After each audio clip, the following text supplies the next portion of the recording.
નથી કોઈ અફવા, નથી કોઈ પક્ષપાત, અમે બતાવીએ છીએ માત્ર હકીકત. ખબરોની દુનિયામાં વિશ્વાસનું બીજું નામ એટલે HBN TV ન્યૂઝ. અમારી સાથે રહો હંમેશા અપડેટ. મહેસાણા તાલુકાના મોહનપુરા ગામના વતની બકાજી બાલસંગજી ઠાકોર, જેઓ ખેત મજૂરી કરી પોતાનું ગુજરાન ચલાવતા હતા, તેમનો પુત્ર નામે હાર્દિકસિંહ અગ્નિવીરની ટ્રેનિંગ 6 માસની ટ્રેનિંગ પૂરી કરી માદરે વતન મોહનપુરા ગામે આજે પધારેલ છે. તેઓએ મોહનપુરા ગામનું ગૌરવ અને નામ રોશન કરે છે. આખા જ ગામ લોકોએ ઉત્સાહભેર અગ્નિવીરને વધાવી લીધો. ઘરે પહોંચ્યા બાદ તેમના પિતાએ ભોજન સમારંભનું ગામ લોકો માટે આરંભ પણ કર્યો હતો. બ્યુરો રિપોર્ટ આર, હંમેશા સત્યની સાથે. રિપોર્ટર રણજીતસિંહ વાઘેલા. હંમેશા સત્યની સાથે રિપોર્ટર રણજીતસિંહ વાઘેલા. તો મોહનપુરા ગામનું એક ગૌરવ એવા હાર્દિકસિંહ આજે અગ્નિવીરની પરીક્ષા પાસ કરી અને માતૃ વતન મોહનપુરામાં પધારેલા છે.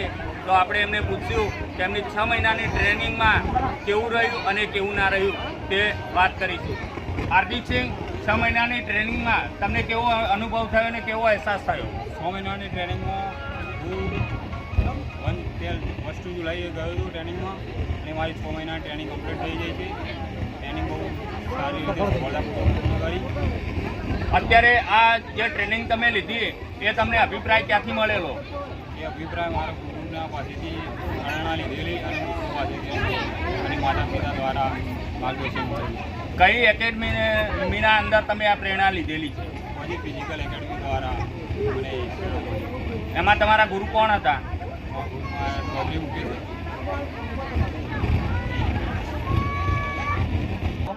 હું ચૌધરી મુકેશ, ફોજી ફિઝિકલ એકેડમી મહેસાણા પાલાવાસના. ત્યાં આપણે ફૂલ ટ્રેનિંગ ચાલુ હોય છે. કોઈ પણ આર્મીના જવાન કે પોલીસ, BSF કોઈ પણ તૈયારી ફિઝિકલ માટે આપણા ટ્રેનિંગમાં આવી જઈ શકે છે. ફોજી ફિઝિકલ એકેડમી આપણી પાલાવાસના ચાલુ જ છે ટ્રેનિંગ.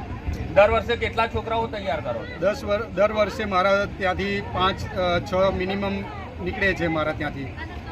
અને ટોટલી ફિઝિકલી પાસ કરે છે? ફિઝિકલમાં પહેલાં તો શું હોય છે, આમાં એક એક્ઝામ આવે છે. એક્ઝામ પાસ કરીને પછી ફિઝિકલમાં ફિઝિકલની અલગથી એક ટ્રેનિંગ હોય છે કે રનિંગ હોય છે, પછી એક પુશઅપનું ને એ બધું હોય છે. એટલે એમાં ઘણો હાર્ડલી ટ્રેનિંગ હોય છે. એ પાસ કરવી એ બહુ મુશ્કેલ છે. એ છતાં પણ ભાઈ હાર્દિકે પાસ કરવી એ બહુ મહત્ત્વ અને ગૌરવની વાત છે.